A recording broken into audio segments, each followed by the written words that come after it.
Hi friends, welcome back to Krish mobile training institute YouTube channel. ఈరోజు మన ఇన్స్టిట్యూట్కి ఒక కొరియర్ రావడం జరిగింది. ఆ కొరియర్లో మొబైల్ వచ్చింది పోకో F4, అది 5G మొబైలు. కస్టమరు ఈ మొబైల్ని సెండ్ చేయడం జరిగింది మన రిపేరింగ్ వీడియోస్ చూసి. ఈ కంప్లైంట్ ఏంటంటే ఆటోమేటిక్గా అది రీస్టార్ట్ అవుతుంది సార్. అది రీస్టార్ట్ అయిన తర్వాత మన దగ్గరలో ఉన్న షాప్లో చూపించాను. వాళ్ళు ఏదో చేశారు కానీ అది అవ్వలేదు అని చెప్పి రిటర్న్ ఇచ్చేశారు అని చెప్పి నాకు కొరియర్ చేయడం జరిగింది. ఆ కొరియర్ని రిసీవ్ చేసుకున్నాను. ఈ ప్రాపర్గా ప్రాబ్లం ఏందని చెప్పి ట్రబుల్ షూట్ చేసి ఆ ప్రాబ్లం సాల్వ్ చేయడం జరిగింది. అది రికార్డ్ చేశాను, మీ ముందుకు తీసుకొస్తాను చూడండి. ముందుగా అసలు మొబైల్ కంప్లైంట్ ఏందో మీకు డీసీ పవర్ సప్లైలో చూపిస్తాను, ఒకసారి చూడండి. కనెక్ట్ చేయగానే DC power supply cable connect చేయగానే ఆటోమేటిక్గా అదే ట్రిగ్గర్ అయ్యి అదే ఆన్ అవుతుంది అన్నట్టు. చూడండి ఒకసారి. ఇదిగోండి, బ్యాటరీ కనెక్టర్కి కనెక్ట్ చేశాను. మొబైల్ ఆటోమేటిక్గా నేను పవర్ బటన్ ప్రెస్ చేయకముందే ఆటోమేటిక్గా ఆన్ అవుతుంది.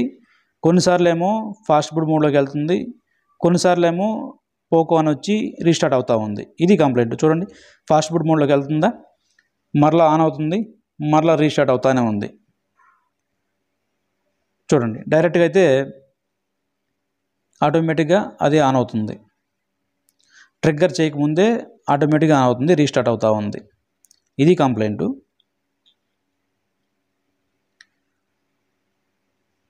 కామన్గా ఈ ప్రాబ్లం అనేది ఆన్ ఆఫ్ స్విచ్ ప్రాబ్లం ఉన్నా, వాల్యూమ్ కీస్ ప్రాబ్లం ఉన్నా ప్రాబ్లం వస్తుంది. అట్లా కూడా మేము బోర్డుకి దానికి అంటే కీస్కి బోర్డుకి సంబంధం లేకుండా బోర్డు సపరేట్ చేసి కూడా చెక్ చేసాము.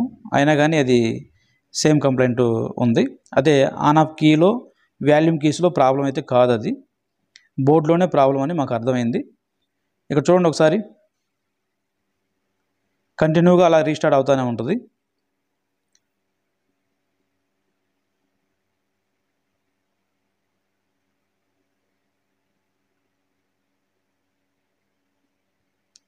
చూడండి, వాల్యూమ్ కీస్కి బోర్డుకి సంబంధం లేకుండా ఒక దూరంగా పెట్టి ఒకసారి చెక్ చేస్తున్నాం చూడండి.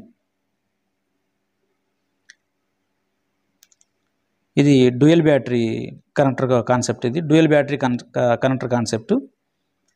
చూడండి, ఇట్లా కూడా కంటిన్యూగా ఆన్ అవుతా ఆగిపోతూ ఉంది, రీస్టార్ట్ అవుతూ ఉంది ఆటోమేటిక్గా. చూస్తున్నారు కదా, ఇది కంప్లైంటు. ఈ కంప్లైంట్ని ఎలా సాల్వ్ చేయాలనేది స్టెప్ బై స్టెప్ ఈ వీడియో కొంచెం లెంత్ ఎక్కువ ఉంటుంది. చూడండి చివరి వరకు. లాట్ ఆఫ్ వర్క్ అయితే మీరు నేర్చుకునే అవకాశం ఉంటుంది, లాట్ ఆఫ్ నాలెడ్జ్. ముందుగా మనం ఏం చేద్దామంటే,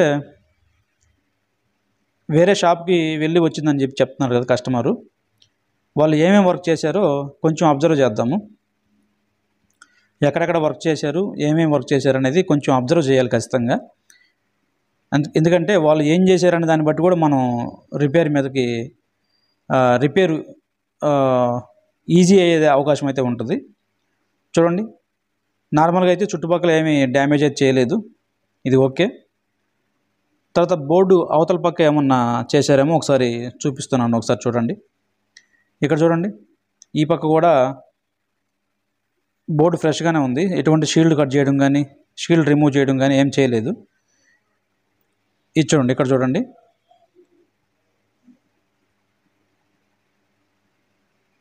టోటల్గా చుట్టుపక్కల షీల్డ్ కాంపోనెంట్స్ అన్నీ ఓకే ఉన్నాయి. ఇక్కడ మాత్రం ఇది డబుల్ డెక్కర్, ఇది ర్యాము CPU రెండు ఉన్నాయి. ఇది మాత్రం రీబాల్ చేశారు. అంటే ఆటో రీస్టార్ట్ కంప్లైంట్ రాగానే జనరల్గా డబుల్ డెక్కర్ అయితే డబుల్ డెక్కరు, CPU అయితే CPU కంప్లైంట్ అని చెప్పి బ్లైండ్గా వెళ్ళి రీబాల్ చేస్తుంటారు కదా, అలాంటి టెక్నీషియన్ అతను కూడా. ప్రాబ్లం ఏంటో తెలుసుకోకుండా ఇదే ఉంటుందని బ్లైండ్గా వెళ్ళి రీబాల్ చేయడం జరిగింది, కానీ ప్రాబ్లం సాల్వ్ కాలేదు. అందుకని రిటర్న్ ఇచ్చేసినట్టు అనిపించింది. ముందుగా మనం ఏం చేద్దామంటే, ఆన్ ఆఫ్ స్విచ్ మీద GR వాల్యూ చూద్దాం. చూడండి, 1195 వచ్చింది. అవతల పక్క చూడండి 0.009 వచ్చింది. యువతలు చూడండి 1195, అవతలేమో 0.009. షార్ట్ ఉన్నట్టు మనకి అర్థమవుతుంది. చూడండి, బోర్నియోలో డయోడ్ వాల్యూస్ ఉంటాయి కదా, ఆ కనెక్టర్ మీద, ఆ పాయింట్ మీద, పిన్ మీద ఎంత GR వాల్యూ రావాలంటే 0.733 రావాలా. యాక్చువల్లీ అక్కడ ఎంత వస్తుందంటే చూడండి 1100 ఒక పక్క వస్తుంది, 1195 అంటే 1200 దాదాపు వస్తుంది. అవతల పక్క ఏమో మనకి 009 వస్తుంది. ఓకేనా. ఈ రిజిస్టర్ ఉంది కాబట్టి సిరీస్లో ఆ రిజిస్టర్ వాల్యూని కలుపుకొని చూపిస్తుంది. ఓకేనా. అవతలైతే ఖచ్చితంగా షార్ట్ అయితే ఉంది. అవతల పక్క ఆ రిజిస్టర్ నుంచి ఆ లైన్ ఎక్కడికి వెళ్తుందంటే పిఎంఐసికి వెళ్తుంది. మిగతావి ఒకటి చూశాను, మిగతావి ఓకే ఉన్నాయి. అవతల చూడండి ఆ పిఎంఐసికి ఆ లైన్ అయితే కనెక్ట్ అయి ఉంటుంది. ఒకసారి బిట్ మ్యాప్లో మీకు చూపిస్తాను చూడండి ఒకసారి.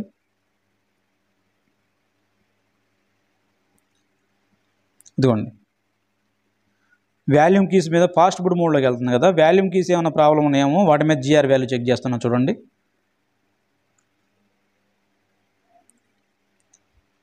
ఇది గ్రౌండ్ ఓకే ఉంది. ఇది 1690 వచ్చింది, ఇది 1530 వచ్చింది. ఈ రెండు ఓకే ఉన్నాయి. ఓకేనా.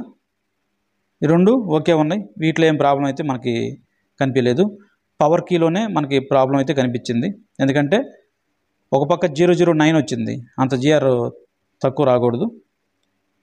ఇంకో సైడ్ కూడా 1100 వచ్చింది, అది కూడా ఆ రిజిస్టర్ ఉంది కాబట్టి ఆ రిజిస్టర్ వాల్యూని కలుపుకొని చూపించినట్టు అర్థం అది. ఓకేనా. పవర్ కీ మీదకే ఫస్ట్ వెళ్దాము. ఇప్పుడు ఏం చేయాలంటే బ్యాటరీ కనెక్టర్ కనెక్ట్ చేసి, battery DC power supply connect చేసి వోల్టేజ్ వస్తుందా లేదా ఒకసారి చెక్ చేద్దాము. ఆన్ ఆఫ్ స్విచ్ మీద పవర్ కీ మీద వోల్టేజ్ వస్తుందా లేదా చెక్ చేద్దాము.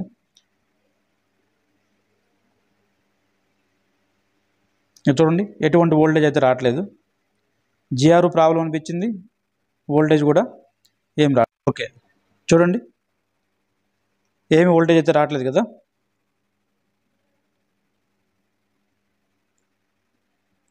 ఒకటి రెండు సార్లు కన్ఫర్మ్ చేసుకోవాలి. హడావిడిగా అయితే మనం వర్క్ మీదకి వెళ్ళకూడదు.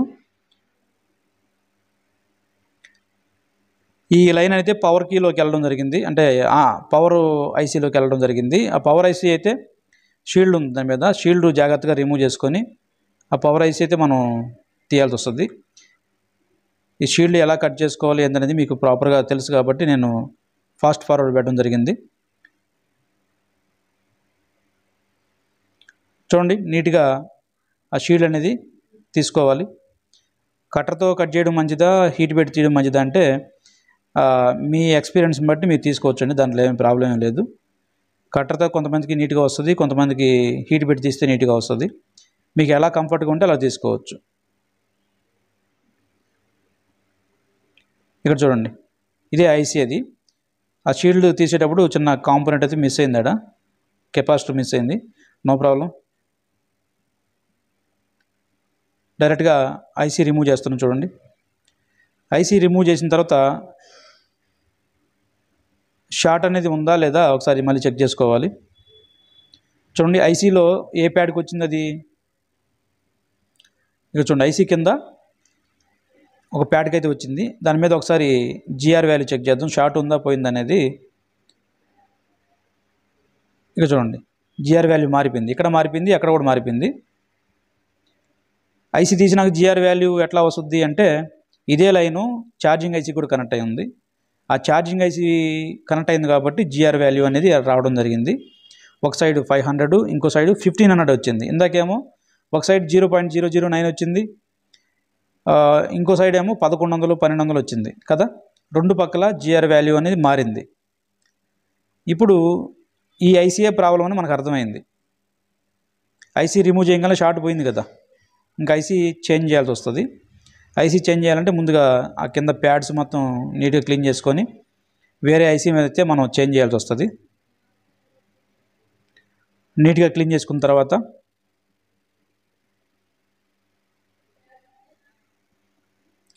వేరే బోర్డులో నుంచి ఐసీ అయితే తీసుకోవడం జరుగుతుంది చూడండి.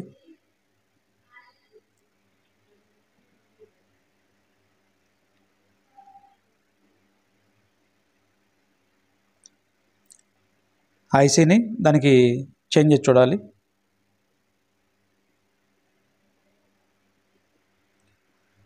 ఏమైనా కొంచెం బాల్స్ అటు ఇటు ఉంటే మరలా రీబాల్ చేసుకోవడం బెస్ట్.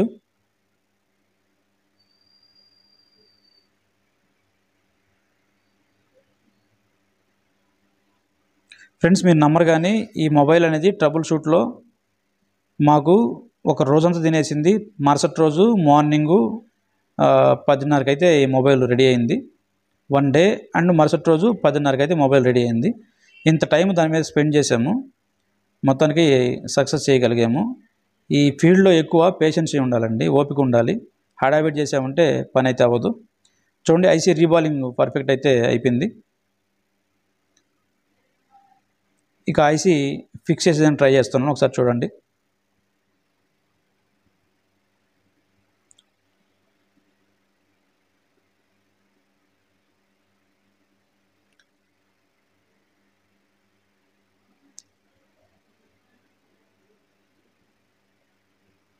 చూడండి, ఐసీ రీఫిక్స్ చేసేదని ట్రై చేస్తున్నాను. చూడండి, ఐసీ రీబాలింగ్ రీఫిక్స్ అనేది ఇంపార్టెంటేనండి, కాకపోతే బ్లైండ్గా అయితే వెళ్ళకూడదు.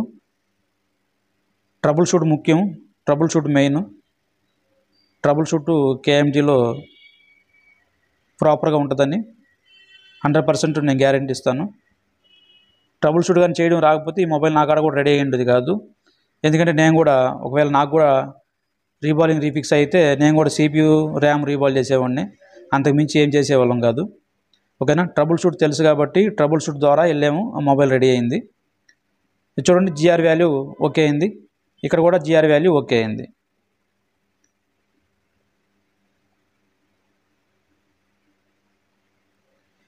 GR వాల్యూ ఓకే అయింది, కానీ మొబైల్ అయితే టర్న్ ఆన్ అవ్వలేదు.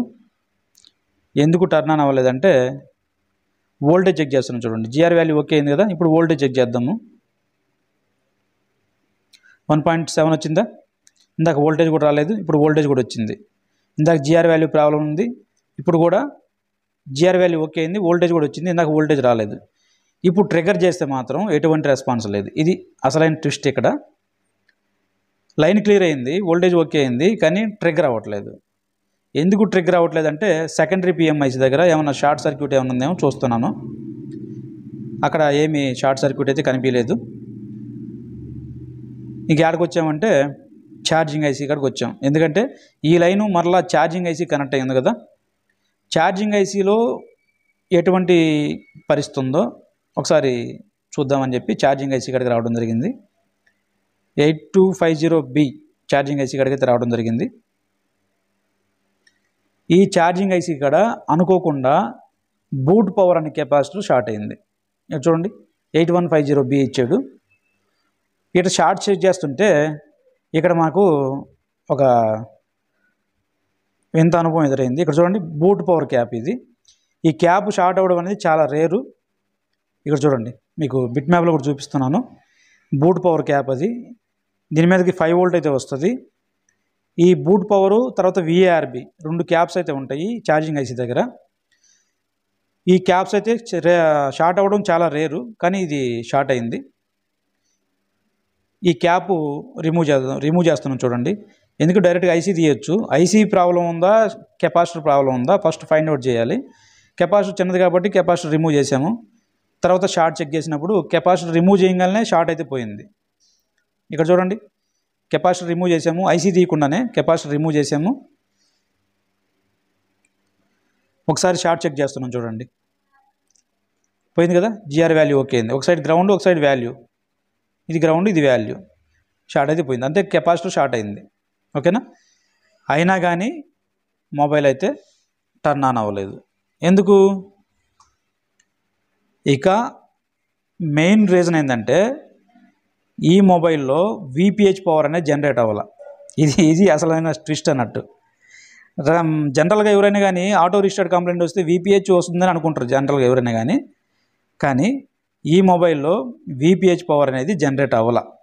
చూడండి, ఒకసారి ఛార్జర్ కనెక్ట్ చేసి VPH వోల్టేజ్ చెక్ చేస్తున్నాం. GR ఓకే ఉంది, లో GR వస్తుంది, 0.280 వచ్చింది, తక్కువ వచ్చింది. ఒకసారి వోల్టేజ్ చెక్ చేసి చూపిస్తున్నాను. చూడండి, ఛార్జర్ కనెక్ట్ చేసి వోల్టేజ్ చెక్ చేసి చూపిస్తున్నాను. ఇక్కడ చూడండి, 0.8 వస్తుంది.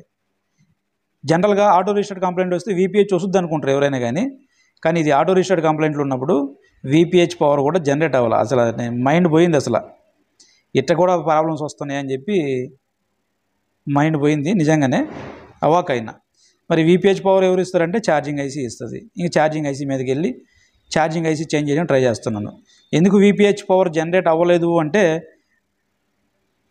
ఆడ బూట్ పవర్ క్యాప్ ఉంది కదా, ఆ క్యాప్ షార్ట్ అవ్వడం వల్ల అది ఇంటర్నల్గా ఐసీలో కూడా డ్యామేజ్ అయ్యి VPH పవర్ అనేది జనరేట్ అవ్వాలి. ఐసీ ప్రాబ్లం వల్ల VPH పవర్ జనరేట్ అవ్వలేదని అర్థమైంది.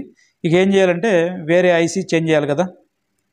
ఐసీ రిమూవ్ చేసాము, వేరే ఐసీ చేంజ్ చేయడం ట్రై చేస్తున్నాం. చూడండి, ఒకటి కాదు ప్రాబ్లం, ఒకటి పోతే ఒకటి డిఫరెంట్గా ప్రాబ్లమ్స్ అయితే రావడం జరిగింది ఈ మొబైల్లో. మొత్తానికి అవన్నీ మనకు తెలుసు కాబట్టి మ్యాక్సిమం మనం మొబైల్ రిటర్న్ ఇవ్వకుండా సాల్వ్ చేయడం జరిగింది. చూడండి, ఐసీ చేంజ్ చేయడం ట్రై చేస్తున్నాం. చూడండి, అది సింగిల్ ఫేజ్ క్యాప్, అది బూట్ పవర్ అనే క్యాప్. ఖచ్చితంగా అది మరలా రీప్లేస్ చేయాలి.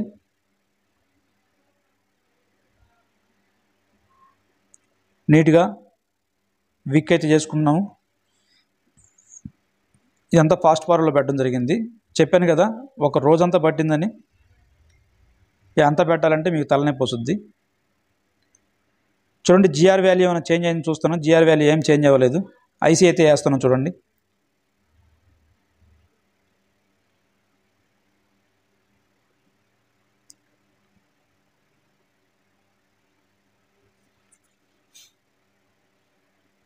ఇక్కడ చూడండి ఫ్రెండ్స్, ఐసీ అయితే రీఫిక్స్ చేయడం జరిగింది.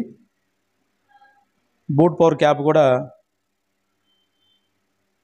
రీప్లేస్ చేయాలి ఖచ్చితంగా.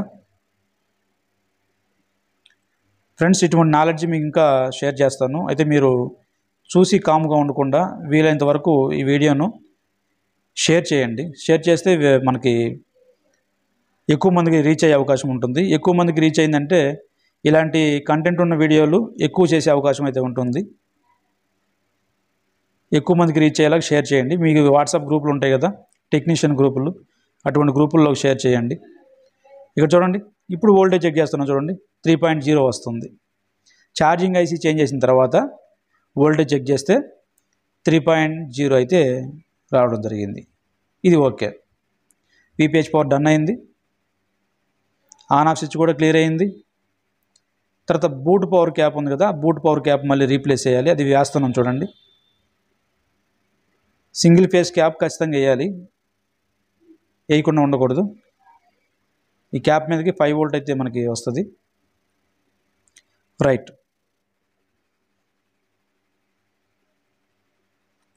ఇప్పుడు కండిషన్ ఏందో ఒకసారి చూపిస్తున్నాను. చూడండి,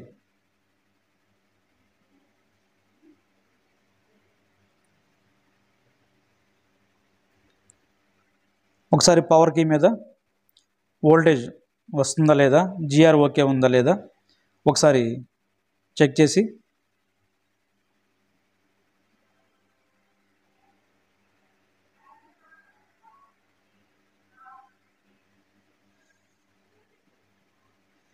ఇక్కడ చూడండి, ఇది ఓకే అయింది. జిఆర్ వాల్యూ ఓకే అయింది. వోల్టేజ్ ఓకే ఉందా లేదా చెక్ చేద్దాం. చూడండి, ఇక్కడ ఇంకో ట్విస్ట్ ఏంటంటే VPH పవర్ ఓకే అయింది కానీ మనకి బక్ వోల్టేజ్ రిలీజ్ కావాలి. ఎందుకు బక్ వోల్టేజ్ రిలీజ్ కాలేదంటే మేము మార్చిన ఛార్జింగ్ అయితే ప్రాబ్లం ఉంది. అది స్క్రాప్ బోర్డ్ నుంచి మార్చాము. స్క్రాప్ బోర్డ్ నుంచి మార్చింది అన్నీ ఓకే ఉంటాయని మనం అనుకోకూడదు అని నాకు అర్థమైంది. ఎందుకు అట్లా అర్థమైందంటే 3 ఐసీలు మార్చాం. ఒకటి కాదు, 3 ఐసీలు మార్చాము. 3 ఐసీలు మార్చినా కానీ బక్ వోల్టేజ్లు అనేవి రిలీజ్ అవ్వలేదు. ఓకేనా? బక్ వోల్టేజ్ రిలీజ్ కాకపోతే మొబైల్ ఆన్ అవుతుందంటే ఆన్ కాదు. మరి ఏం చేయాలంటే 4వ ఐసీ మార్చిన తర్వాత బక్ వోల్టేజ్లు అనేవి రిలీజ్ అయినాయి. నిజంగా స్వాపింగ్ బోర్డులో ఉన్న ఐసీలన్నీ ఓకే ఉంటాయని మనం అనుకుంటాం. స్వాపింగ్ బోర్డులో నుంచి మార్చింది మేము. స్వాపింగ్ బోర్డులో నుంచి మార్చినా కానీ అవేవి పనిచేయలేదు. అన్ని ఐసీలు ప్రాబ్లం ఉంటాయని చెప్పి ఎవరైనా అనుకుంటారా? అనుకోరు. ఈ బోర్డులోనే కంప్లైంట్ అని చెప్పి అనుకుంటారు. కానీ వింత అనుభవం ఈ మొబైల్ ద్వారా మాకు ఎదురైంది. తెలుసుకున్నాం అన్నట్టు. తెలుసుకోవడం మంచిదే. ఆ తెలుసుకున్న విషయం మీకు కూడా షేర్ చేస్తున్నాను. స్వాపింగ్ బోర్డులో అన్నీ ఓకే ఉంటాయంటే మనకి పొరపాటే. 1-2 సార్లు మనం చెక్ చేసుకోవాల్సి వస్తుంది. చూడండి, వేరే బోర్డు ఒకటి తీసుకున్నాము. ఆ బోర్డులో నుంచి మెయిన్ పిఎంఐసి రిమూవ్ చేసి ఆ ఐసీనే దానికి వేస్తున్నాను చూడండి.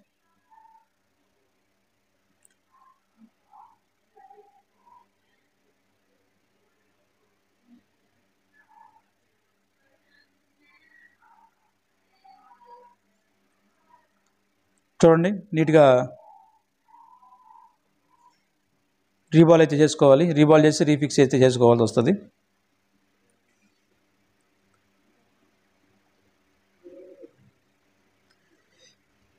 ఇవన్నీ స్టెప్ బై స్టెప్ చెక్ చేసుకోవాలి ఫ్రెండ్స్. అందుకే ట్రబుల్ షూట్ అనేది మెయిన్ ఇంపార్టెంట్.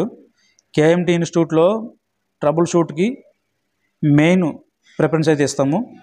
హ్యాండ్ స్కిల్ అనేది పెద్ద విషయం కాదండి. అంటే ఐసీ రీబాలింగ్ రీఫిక్స్ అనేది ఏ ఇన్స్టిట్యూట్కి పోయినా మీకు వచ్చేస్తుంది. ట్రబుల్ షూట్ అనేది అన్ని ఇన్స్టిట్యూట్లో మీకు చూపించరు, చెప్పరు కూడా. ఓకేనా? ఇట్లా లైవ్లో చూపించడం అనేది చాలా రేరు. ఆలోచన చేసుకొని మీకు ఏమైనా ఇంట్రెస్ట్ ఉంటే జాయిన్ అవ్వచ్చు. నెంబర్ ఇస్తున్నాను కదా, ఇక్కడ చూడండి. ఐసీ రీబాల్ చేసుకోవాలి.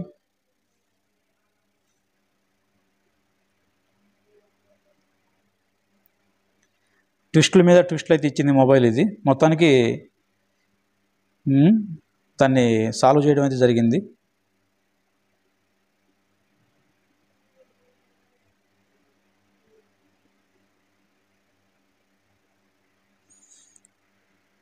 నీట్గా ఐసీ అయితే రీబాల్ చేయడం జరిగింది.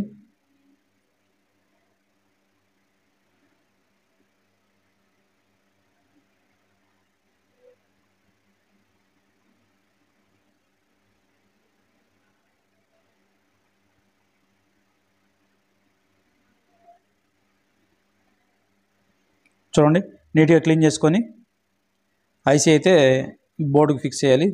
పాత ఐసీ రిమూవ్ చేసి ఈ కొత్త ఐసీని బోర్డుకి ఫిక్స్ అయితే చేసుకోవాల్సి వస్తుంది.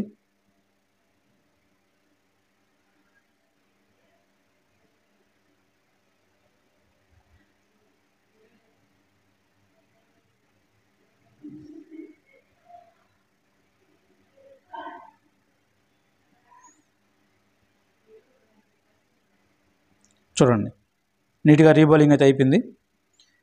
ఇప్పుడు బోర్డులో ఉన్న ఐసీని రిమూవ్ చేసి బోర్డు యొక్క ప్యాడ్స్ క్లీన్ చేసుకొని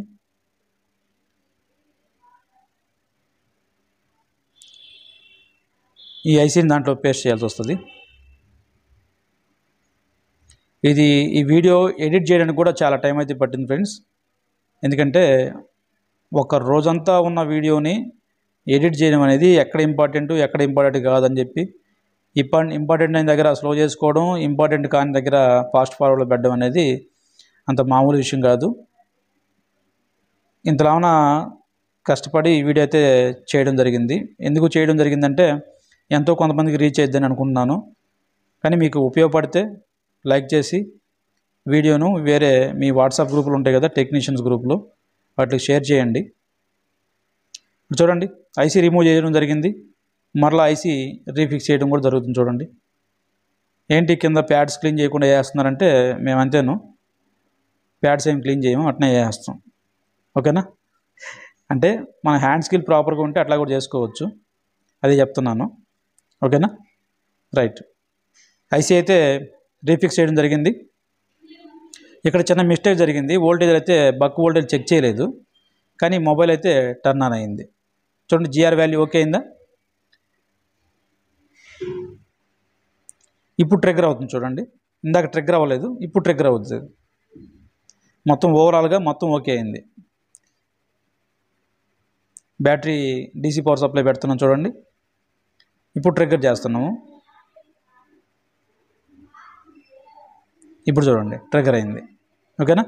ఇది టోటల్గా ఛార్జింగ్ ఐసీ ప్రాబ్లం ఉండింది, తర్వాత పిఎంఐసీ కూడా ప్రాబ్లం ఉండింది, తర్వాత బూట్ పవర్ క్యాప్ షార్ట్ అయింది, విపిహెచ్ పవర్ జనరేట్ అవ్వలేదు, తర్వాత సిపియు రీబాల్ రీఫిక్స్ కూడా వేరే టెక్నీషియన్ చేయడం జరిగింది. ఓకేనా? ఇన్ని ప్రాబ్లమ్స్ ఉన్నాయి, మొత్తాన్ని కూడా సాల్వ్ చేయడం జరిగింది. ఒకసారి వోల్టేజ్ చెక్ చేసి చూపిస్తున్నాను. చూడండి, ట్రిగ్గర్ అయిందంటే ఇంక వోల్టేజ్ రావాలి కదా. రైట్, 1.8 వోల్టేజ్ వచ్చింది. ఇప్పుడు మొబైల్ కండిషన్ నేను చూపిస్తున్నాను. చూడండి, ఈ 30th బ్యాచ్ నిన్న స్టార్ట్ అయింది. ఈ 13th బ్యాచ్లో ఒక ఇద్దరు స్టూడెంట్స్ ముందు రావడం జరిగింది. వాళ్ళకైతే ఈ విషయం తెలుసు, ఎంత కష్టపడ్డాం అనేది వాళ్ళకి తెలుసు. ఆల్రెడీ వాళ్ళే చూశారు ఇది మొబైల్ చేయడం అనేది. చూడండి, మొబైల్ టర్న్ ఆన్ చేస్తున్నాం, టర్న్ ఆన్ అయింది. ఆటో రీస్టార్ట్ అయితే అవ్వలేదు.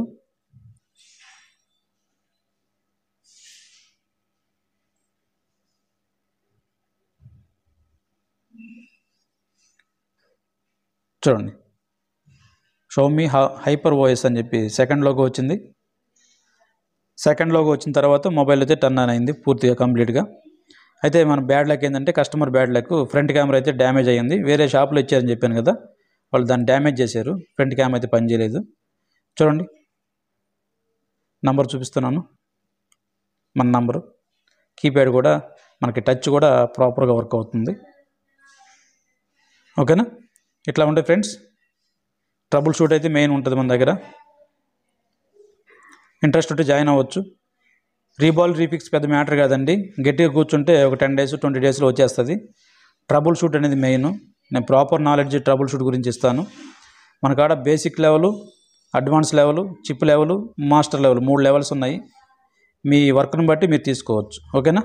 Thanks for watching.